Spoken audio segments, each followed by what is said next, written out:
Right then, we've discovered a new glitch in Golden Sun. And it's been quite an interesting journey to get here, actually. So this glitch was originally found by the user Plate Element on Twitch. But despite him finding it, it's kind of been a community effort to kind of get it to where it's been. It all started with the Xian Girl Frost clip. And in that clip, you could basically get Isaac to an improper position in such a way that when you cast Frost, you can clip. I've got a video on my YouTube about it and showing how it was RTA viable. Shortly after that, I started investigating stuff on the boat in Golden Sun 2 and was able to achieve a similar clipping effect on the boat. We'll go over those in a little bit. But I want to demonstrate the pillar clip that involves a move, and this is the bit that Plate Element did a lot of work on, and we've since kind of gone through both games to the best of our ability to try and work out what's going on. I'm going to try and get it, but please bear with me, it is a little bit finicky, and it is pixel perfect. So actually, I think I just got the position first try. Nice. So if you get into a particular position in such a way that the collision of the pillar is now overlapping with Isaac, some fun things can appear like that.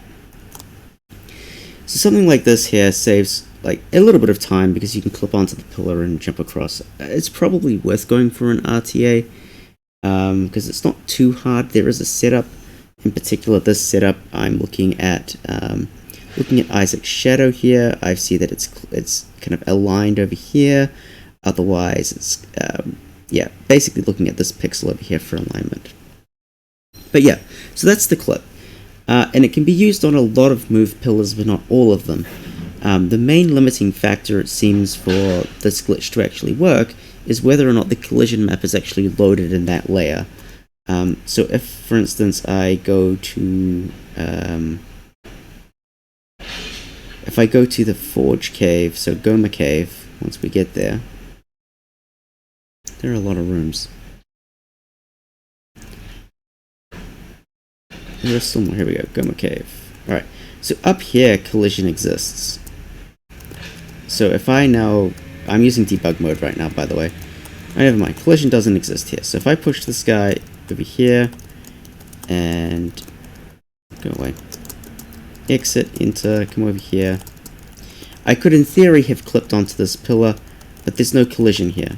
The height map doesn't exist. If I instead enter through this door, suddenly the height map exists. You can verify that. You can kind of see here that I'm jumping across the pillar. However, when I drop down and reset the room,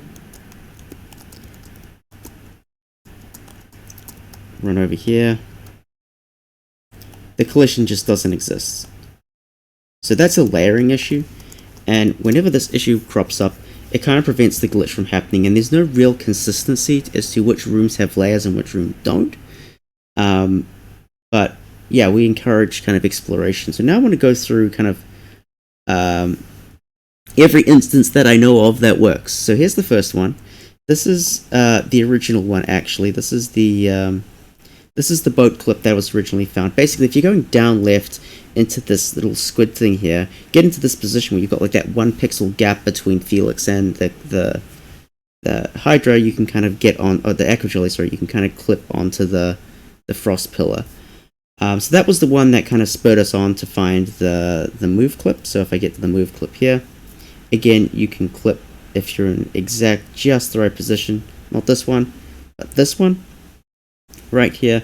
We don't have setups for all these things yet. I think Plate Element has a better setup for that box in particular, but that is possible. This one here is actually RTA viable. That one will allow you to skip the first puzzle in Aqua Rock.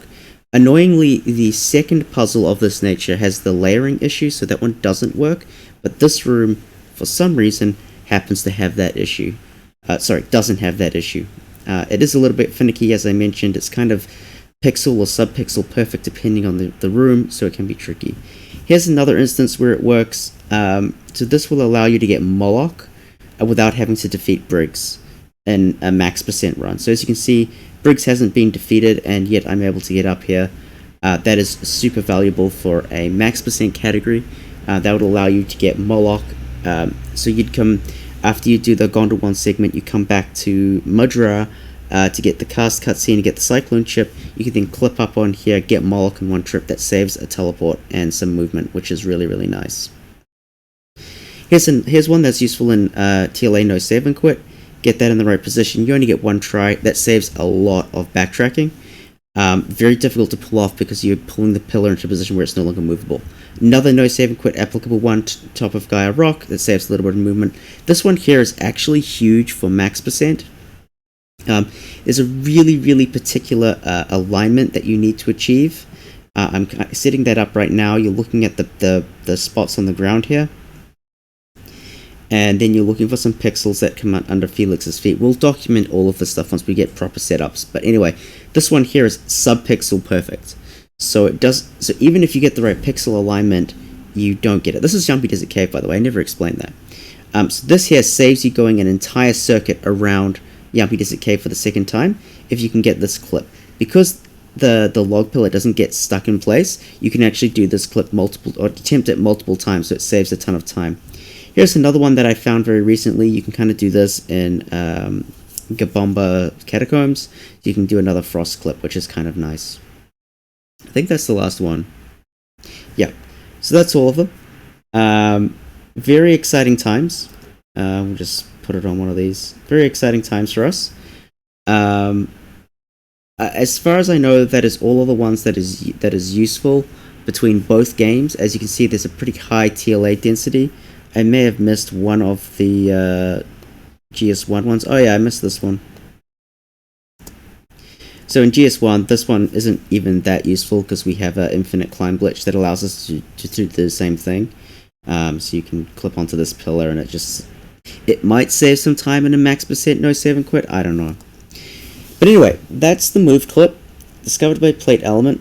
And yeah, it's not going to revolutionize anything, but it's the start of us really trying to understand how collision works in this game. We've suspected for a very long time that collision should be able to be broken because of its kind of wonky properties at times, and this is the first evidence that points towards that as actually being a thing. So yeah, very exciting times, and I just wanted to make this video to document that, and yeah, hopefully we can see some of the stuff in runs soon.